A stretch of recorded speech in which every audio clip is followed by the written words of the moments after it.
வந்து சின்சியராக கற்றுக்க முயற்சி பண்ணுறாங்க அப்படிங்கிறது சில காணொளிகள்லாம் வெளியிடும் பொழுது ஏற்கனவே இருந்த திட்டங்கள் தானே புதுசா இவங்க என்ன கொண்டு வந்திருக்கிறாங்க இந்த ஒரு மாசத்துல.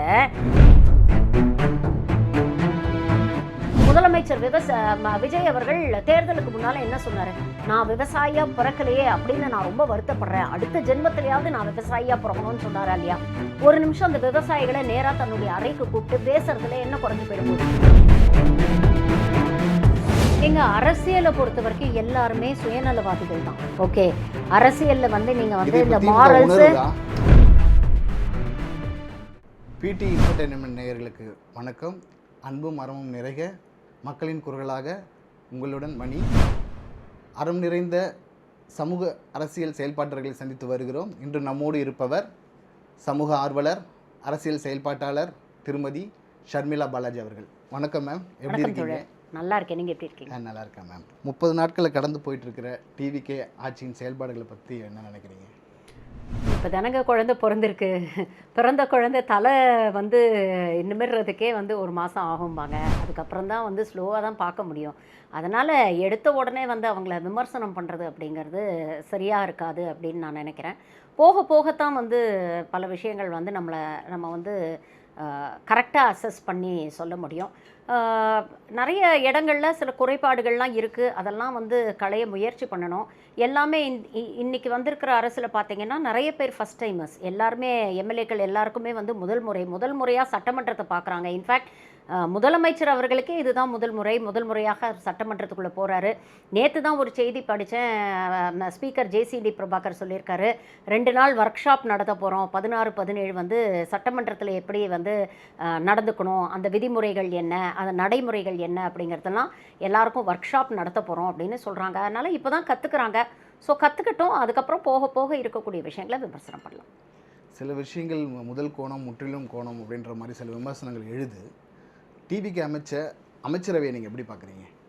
ஒரு சில அமைச்சர்கள் வந்து சின்சியராக கற்றுக்க முயற்சி பண்ணுறாங்க அப்படிங்கிறது சில காணொளிகள்லாம் வெளியிடும் பொழுது நம்மளால் அது வந்து புரிஞ்சுக்க முடியுது.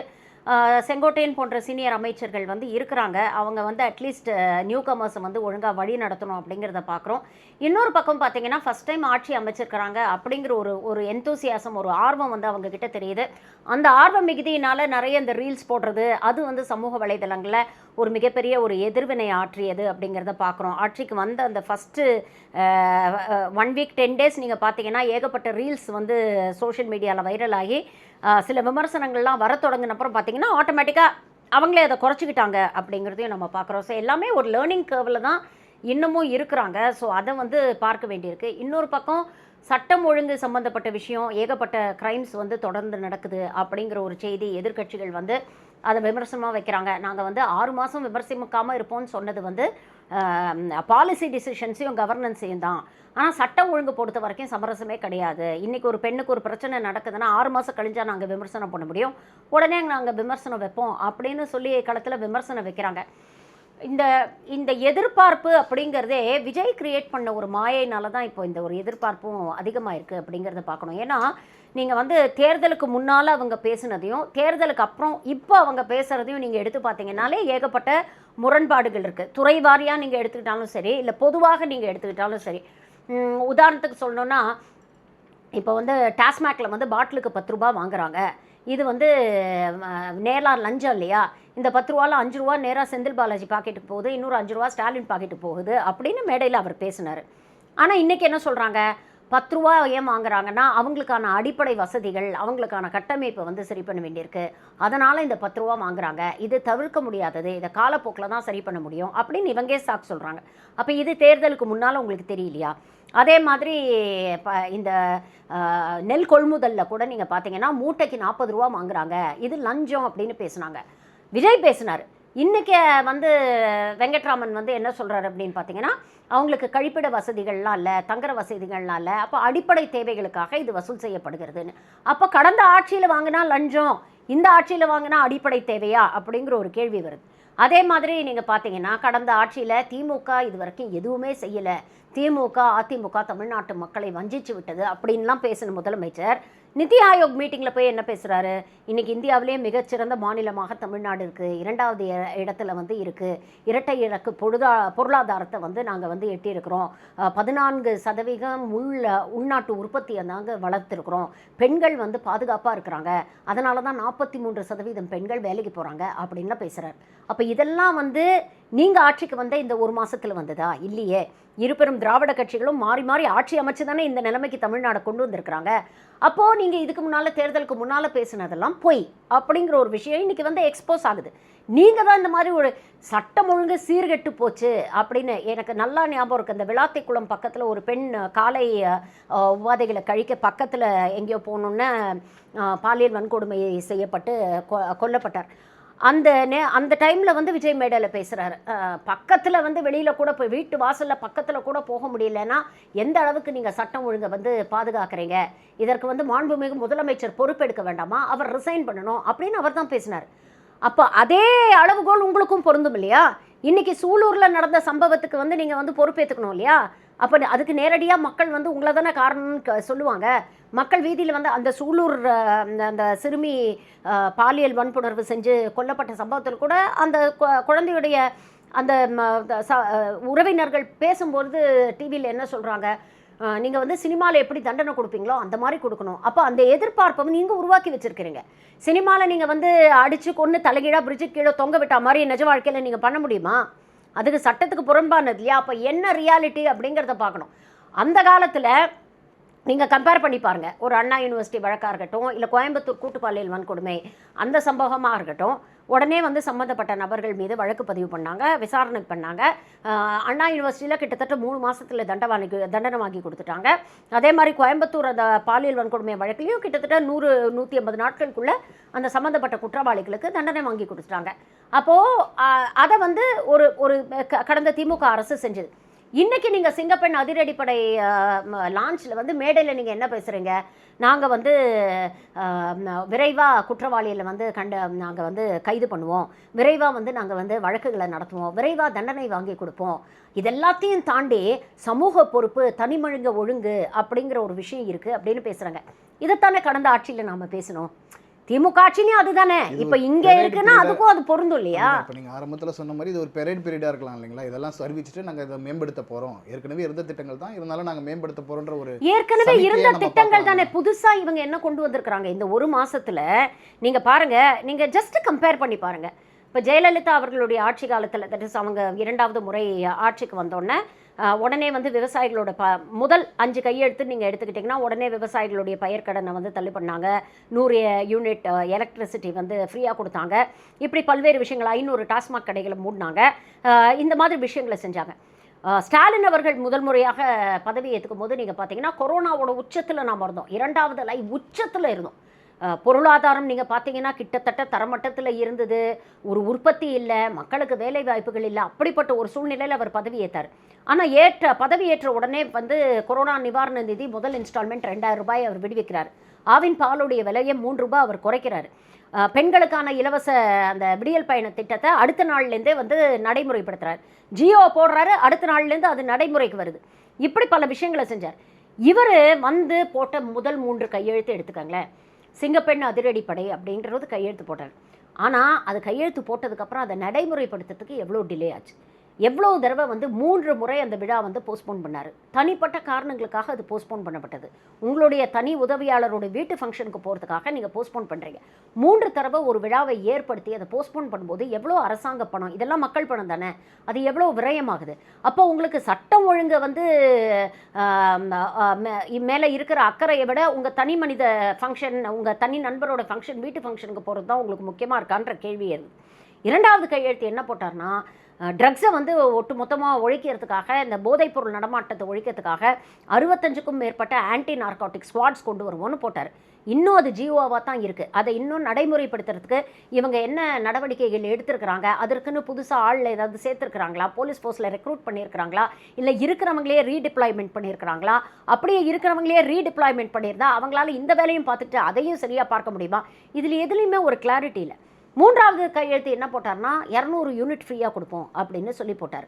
அதுலேயே ஏகப்பட்ட குளறுபடிகள். நீங்கள் பாருங்கள், இன்றைக்கி மக்கள் எவ்வளோ பேர் வந்து எலக்ட்ரிக் பில் எடுத்து சோஷியல் மீடியாவில் பதிவு போட்டுட்ருக்காங்க. முன்னாயாவது 100 யூனிட் எங்களுக்கு ஃப்ரீயாக வந்துக்கிட்டு இருந்தது. இப்போ பாருங்கள், 200 யூனிட் ஃப்ரீ. 500 யூனிட்டுக்குள்ளே நீங்கள் பயன்படுத்தினீங்கன்னா தான் 200 யூனிட் ஃப்ரீ. இல்லைனா 501 நீங்கள் பயன்படுத்திட்டீங்கன்னா மொத்தத்தும் அதுக்கு சேர்த்து நீங்கள் காசு கட்டணும். முன்னையாவது எங்களுக்கு கரண்ட்டு ஃப்ரீயாக கிடச்சிட்டு இருந்து பில்லு கம்மியாக வந்துட்டு இருந்தது. இப்போ எங்களுக்கு கரண்ட்டும் இல்லை, பில்லும் அதிகமாக கட்டுறோம் அப்படிங்கிற ஒரு குற்றச்சாட்டை வந்து மக்கள் வைக்கிறாங்க. அப்போ எந்த அளவுக்கு நீங்கள் முறைப்படி ஒரு விஷயத்தை நடைமுறைப்படுத்துறீங்க? விவசாயிகளுடைய பயிர்க்கடன் கடந்த 2 ஆட்சிகளும், திமுகவாக இருக்கட்டும் அதிமுகவாக இருக்கட்டும், சொன்ன விஷயத்தை நிறைவேற்றினாங்களா இல்லையா?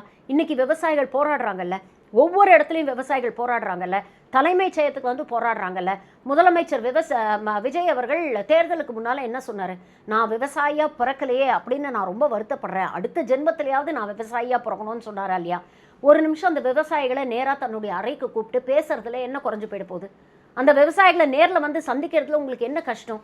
தலைமைச் செயலகம் வாசலில் போராடுறாங்கங்க, அவங்கள கூப்பிட்டு அவங்ககிட்ட பேசி, இல்லைங்க இப்போதைக்கு இதுதான் என்னால் முடியும், இன்னும் வருகாலத்தில் இதை பண்ணித்தரேன் அப்படிங்கிற ஒரு அஷூரன்ஸ் கொடுக்கறது கூட உங்களுக்கு என்ன கஷ்டமா இருக்கு? ஆட்சியில் தூய்மை பணியாளர்கள் தலைமைச் செயலகத்தில் வெளியில் போராடினாங்க, எல்லாருமே அவங்கள கூப்பிட்டு ஸ்டாலின் பேசல இல்லைங்களா? இல்லைங்க, அமைச்சர்கள் அமைச்சு பேச விட்டார் இல்லையா? அமைச்சர்கள் போய் பேசினாங்களா இல்லையா? நேரு பேசினாரா இல்லையா? இவர் பேசினாரா இல்லையா? ஒடியோ கால் சேகர் பாபு அவர்கள் பேசினாரா இல்லையா? அதுக்கப்புறம் அவங்கக்கிட்ட பேசி பேச்சுவார்த்தை நடத்தி இதை நாங்கள் முறையாக நடைமுறைப்படுத்துகிறோம் அப்படின்னு சொல்லி அதை ஏற்றுக்கிட்டு தானே அவங்க வந்து போராட்டத்தை வாபஸ் வாங்கினாங்க. நீங்கள் பேசக்கூட மாட்டேங்கிறீங்களே அப்படிங்கிறது தானே பிரச்சனை. நீங்கள் பேசினா தானே சொல்யூஷன் கிடைக்கும், ஒரு தீர்வு கிடைக்கும். எதுவுமே நீங்கள் பேசாமல் அந்த விவசாயிகள் இன்னைக்கு இப்போ நான் சோஷியல் மீடியாவில் வீடியோ பார்த்தேன். விவசாயிகளா போராடுறாங்களா? எங்கே போராடுறாங்க அப்படின்னு எனக்கு கண்ணுக்கு தெரியலையே அப்படின்னு ஒரு அமைச்சர் பேசுகிறாரு. அப்போ இப்படிப்பட்ட ஒரு டினையல் மோடில் நீங்கள் இருந்தீங்கன்னா இது எப்படி சரிப்பட்டு வரும் அப்படிங்கிற ஒரு கேள்வி இருக்குல்ல. அப்போ எல்லா இடத்துலையுமே நீங்கள் வந்து கற்றுக்கிற ஒரு மோடில் இருக்கிறீங்க அப்படிங்கிறத எங்களால் புரிஞ்சுக்க முடியுது. ஆனால் ஒரு டிரான்ஸ்பரன்சி, உதாரணத்துக்கு நீங்கள் இந்த இபி விஷயத்தையே எடுத்துக்கோங்களேன். தொடர்ந்து பல இடங்களில் வந்து கரண்ட் கட்டு நடக்குது, அதுவும் குறிப்பாக இரவு நேரங்களில் தான் நடக்குது. அப்போ நமக்கு ரொம்ப தெளிவாக தெரியுது. காலையிலலாம் மக்கள் வந்து வீட்டில் பெரும்பாலும் இருக்க மாட்டாங்க, ஆம்பளைங்க பொம்பளைங்க எல்லாருமே. இன்றைக்கி வந்து பார்த்திங்கன்னா தமிழ்நாட்டில் ஒரு குடும்பம்னா 2 பேருமே வேலைக்கு போகிறவங்க தான் இருக்காங்க. ஸோ 2 பேரும் வேலைக்கு போயிடுவாங்க. பிள்ளைங்களும் இப்போது ஜூன் மாதம் ஸ்கூல் திறந்துருச்சு, பிள்ளைங்களும் காலையில் ஜூன் ஸ்கூலுக்கு போயிடுவாங்க. அப்போது காலையில் உங்களுக்கு மின் பயன்பாடு வந்து பெருசாக இருக்காது. ஆனால் சாயங்காலம் எல்லாரும் ஒரு நாள் ஃபுல்லாக உழைச்சிட்டு களைச்சிட்டு வீட்டுக்கு வரும்பொழுது அவங்களுக்கு அந்த ஹீட்லேருந்து அவங்களுக்கு ஒரு ரிலீஃப் தேவைப்படுது. அப்படிப்பட்ட நேரத்தில் நீங்கள் தொடர்ந்து மின்வெட்டு நடக்குது அப்படின்னா அதுக்கு 2 ப்ராப்ளம் தான் இருக்க முடியும். ஒன்று, மின் பற்றாக்குறை இருக்கா, உங்களால் போதுமான அளவு ப்ரொக்யூர் பண்ண முடியலையா அப்படிங்கிறது. இல்லை டிஸ்ட்ரிபியூஷனில் ஏதாவது பிரச்சனை இருக்கா அப்படிங்கிறது. இந்த 2 காரணங்கள் தான் இருக்க முடியும். அப்போ இந்த 2 காரணங்களில் என்ன அப்படிங்கிறத ஒரு ஈபி துறை அமைச்சர் ரொம்ப வெளிப்படையாக மக்கள்கிட்ட சொல்லலாம் இல்லையா? இப்போ தேவை வந்து பயன்பாடு வந்து இப்போ சம்மருங்கிறதுனால, அதுவும் இந்த சம்மர் வந்து ரொம்ப வித்தியாசமான ஒரு சம்மர். 2 விஷயங்கள். ஒன்று நீங்கள் பார்க்கணும், நமக்கு வந்து வழக்கமாக வந்து இந்த மேங்கோ ஷவர்ஸ் அப்படின்னு சொல்லுவாங்க. அந்த பீக் சம்மரில் கூட இடையில மழை வந்து ஒரு ரிலீஃப் கிடைக்கும். அந்த மாதிரி ஒரு மழை வந்து நமக்கு இப்போ இல்லை. அதே மாதிரி இந்த எல் நீனோ எஃபெக்ட் வந்து இந்த வருஷம் வந்து ரொம்ப அதிகமாக இருக்குது. அதனால் கிட்டத்தட்ட 90% நம்மளுடைய ரெயின்ஃபாலே வந்து குறையும் அப்படிங்கிற மாதிரி சொல்கிறாங்க. அப்போ இதனால் தமிழ்நாட்டில் வருஷத்தில் ஒரு 10 மாதம் எப்போவுமே வந்து நம்ம வந்து வெயிலை தான் நம்ம பார்த்துக்கிட்டு இருக்கோம். அப்படி இருக்கும்பொழுது இந்த வெயில் இன்னும் கடுமையாக இருக்கிறதுனால மின் கரண்ட்டுடைய தேவை வந்து அதிகரிக்குது. அப்போ நீங்கள் என்ன பண்ணியிருக்கிறோம்? ஆட்சிக்கு வந்த உடனேயே இந்த ப்ரொக்யூர்மெண்ட்டில் வந்து short term medium term procurement agreements எல்லாம் நீங்கள் போட்டிருப்பீங்க இல்லையா? அதெல்லாம் எந்த இடத்துலையும் வந்து லேக் ஆகாமல் அதை கண்டினியூ பண்ணுறதுக்கான முயற்சிகளை வந்து நீங்கள் எடுத்துருக்கணும். ஆனால் ஆட்சிக்கு வந்த இவங்க பதவியேற்ற அந்த மே 10ஆம் தேதியிலேருந்து அடுத்த 2 வாரங்கள் இவங்களுக்கு எதில் கவனம் அதிகமாக இருந்ததுன்னா, அந்த ஃப்ளோர் டெஸ்ட்டில் எப்படி மெஜாரிட்டி வாங்குறது, எந்த கட்சிகளெல்லாம் நம்ம பக்கம் இழுத்துட்டு வந்து நமக்கு சப்போர்ட் கொடுக்கறது, எங்கெல்லாம் குதிரை பேரம் பண்ணி எந்த கட்சியிலேருந்து எந்த ஆளை வந்து விலைக்கு வாங்குறது, இதில் தான் இவங்க கவனம் இருந்ததே தவிர அதெல்லாம் மாற்றி இதில் கொஞ்சம் கவனம் செலுத்தியிருந்தாங்கன்னா இந்த ஷார்ட் ஃபால் வந்திருக்காது. ஈவன் 1 வீக் டிஃப்ரென்ஸ் வந்து it makes a huge impact அப்படிங்கிற ஒரு விஷயம் இருக்குல்ல, அதை பார்க்கணும். அதே மாதிரி டிஸ்ட்ரிபியூஷனில் பிரச்சனை இருக்குது. இப்போ நீங்கள் வந்து நிர்மல்குமார் வந்து எல்லா காரணங்களும் சொல்கிறாரு. 2.5 லட்சம் கோடி கரண்ட் இருக்குது, 1.5 லட்சம் பேர் வேலை செய்ய வேண்டிய இடத்துல 70,000 பேர் தான் வேலை செய்கிறாங்க, இன்ஃப்ராஸ்ட்ரக்சர்லாம் மோசமாக இருக்குது. இதெல்லாம் கடந்த 20 ஆண்டுகளாக இருக்க தானே செய்யுது. திமுக ஆட்சியிலையும் இது இருக்க தானே செஞ்சுது. அப்போ மட்டும் ஏன் இந்த மாதிரி மின்தடை பிரச்சனைகள்லாம் வரல? அப்போது அவங்களுக்கு ப்ரையாரிட்டிஸ் இல்லை, அவங்களுக்கு அனுபவம் இருந்தது. மக்களுடைய ப்ரையாரிட்டிஸ் என்ன அப்படிங்கிறத அவங்க உணர்ந்திருந்தாங்க. மக்களுடைய அடிப்படை தேவைகள், அன்றாட தேவைகள் எந்த விதத்திலையும் பாதிக்கப்படக்கூடாது அப்படிங்கிற ஒரு ரீதியில் யோசிச்சு ஒரு அரசு நடவடிக்கை எடுத்தது. இந்த அரசுக்கு வந்து பேசிக்கலி அனுபவம் இல்லை. அப்போ அட்லீஸ்ட் அதிகாரிகளை கேட்டாவது தெரிஞ்சுக்கிட்டு நீங்கள் வந்து அதை வந்து நடைமுறைப்படுத்தணும். அதையும் நீங்கள் பண்ண மாட்டேங்கிறீங்க. ஏன்னா உங்களுக்கு அதிகாரிகள் மீதும் நம்பிக்கை இல்லை. ஏன்னா ஒரு பக்கம் என்ன சொல்கிறீங்க, அரசு அதிகாரிகள்லாம் எங்களுக்கு தான் ஓட்டு போட்டாங்க அப்படின்னு நிர்மல்குமார் பேசுகிறார். ஆனால் இன்னொரு பக்கம் என்ன சொல்கிறாரு, அரசு அதிகாரிகளுக்குள்ள கருப்பு ஆடுகள் இருக்குது, இவங்க திமுகவுக்கு ஆதரவாக செயல்படுறாங்க, அவங்க தான் வேணும்ட்டே வந்து இது பண்ணுறாங்க, கரண்ட்டை கட் பண்ணுறாங்க, ஃபியூஸை பிடுங்குறாங்க. அப்போ உங்களுக்கு அதிகாரிகள் மீது ஒன்று உங்களுக்கு விஷயம் தெரிஞ்சிருக்கணும் எப்படி ஹேண்டில் பண்ணுறதுன்னு, இல்லை அதிகாரிகள் மீது நம்பிக்கை வச்சு அவங்கக்கிட்ட இதை ஹேண்டில் பண்ணுங்கப்பா அப்படின்னு அவங்கக்கிட்ட சொல்லிவிட்டு நீங்கள் அதை மேற்பார்வை பார்த்து கற்றுக்கணும். இது ரெண்டையுமே பண்ணாமல் நீங்கள் வெறும் கான்ஸ்பிரசி தியரிஸ், எல்லாத்துக்கும் திமுக காரணம், எல்லாத்துக்கும் திமுக மேலே பழிய போடுறீங்கன்னா இது எவ்வளோ நாள் அப்படி வண்டி ஓடும் அப்படிங்கிற ஒரு விஷயம் இருக்குல்ல. 1 மாதம் 2 மாதம் மக்கள் பொறுமையாக இருப்பாங்கங்க, 3ஆவது மாதம் கேள்வி கேட்க ஆரம்பிப்பாங்க. இவ்வளோ நாள் அவங்க ஆட்சியில் இருந்தாங்க, நீங்கள் அவங்க மேலே பழிய போட்டீங்க, இன்றைக்கி நீங்கள் ஆட்சியில் இருக்கீங்களே, அப்போ நீங்கள் என்ன பண்ண போகிறீங்க? இதுக்கு நீங்கள் தானே சொன்னீங்க மாற்றம் அப்படின்னு சொல்லி தானே நீங்கள் ஓட்டு வாங்கினீங்க, மாற்றத்தை நாங்கள் கொண்டு வருவோம் அப்படின்னு சொல்லி தானே ஓட்டு வாங்கினீங்க. அப்போ அந்த மாற்றத்தை நீங்கள் கொண்டு வரதுக்கான முயற்சிகளை நீங்கள் செய்யணும். அந்த முயற்சி எப்போ வரும்னா டிரான்ஸ்பரண்ட்டாக மக்கள்கிட்ட பேசுங்க. என்ன பிரச்சனை, ஈபியில் ஏன் இப்படி பிரச்சனை வருது, இதற்கான பிரச்சனை என்ன, இதை சரி செய்யணும், இதை சரி செய்யறதுக்கு எங்களுக்கு 1 மாதம் 2 மாதம் டைம் ஆகும், அட்லீஸ்ட் முன்கூட்டியே நாங்கள் வந்து பவர் எப்போ கட் பண்ண போகிறோங்கிறது உங்களுக்கு அறிவிச்சுட்டு நாங்கள் கட் பண்ணுறோம், எங்களோட கொஞ்சம் தயவு செஞ்சு பொறுத்து போங்க அப்படின்னு சொன்னீங்கன்னா உங்களுக்கு ஓட்டு போட்ட மக்கள் அதை பொறுத்துக்கிட்டு போவாங்கங்க. மக்கள் எல்லாம் அப்படி ஒன்றும் வந்து நீங்கள் வந்த அடுத்த 24 மணி நேரத்துலேயே மாற்றம் கொண்டு வரணும்லாம் எதிர்பார்க்கக்கூடிய மக்கள் கிடையாது. முதல்ல சொன்ன மாதிரி வந்து நம்ம இடம் கொடுத்து பார்க்கலாம், நாட்கள் கொடுத்து பார்க்கலாம். முதல் கேள்வி நீங்கள் அது எப்போ வந்து அந்த மக்கள் வந்து அந்த இடம் கொடுப்பாங்க, அந்த பொறுமையா இருப்பாங்கன்னா நீங்க மக்கள் கிட்ட டிரான்ஸ்பரண்டா இருக்கிற பிரச்சனைகளை கம்யூனிகேட் பண்ணீங்கன்னா மக்கள் டிரான்ஸ்பரண்டா இருப்பாங்க. நீங்க வந்து எல்லாத்துக்கும் திமுக மீது ஒரு பழியை போட்டு சதிகோட்பாடு செய்ய கேட்டது வந்து அமைச்சரவை பத்தி கேட்டேன். அதாவது இத்தனை நாள் வந்து பெரியாரிசம் பேசிய, சமூக நீதி பேசிய திராவிட கட்சிகள் செய்யாத ஒண்ணு 8 பட்டியலின மக்களுக்கு அமைச்சரவை கொடுத்து, அதிலும் வந்து காமராஜருக்கு அடுத்தது கக்கனுக்கு கொடுத்திருந்தார் கல்வி அமைச்சர்.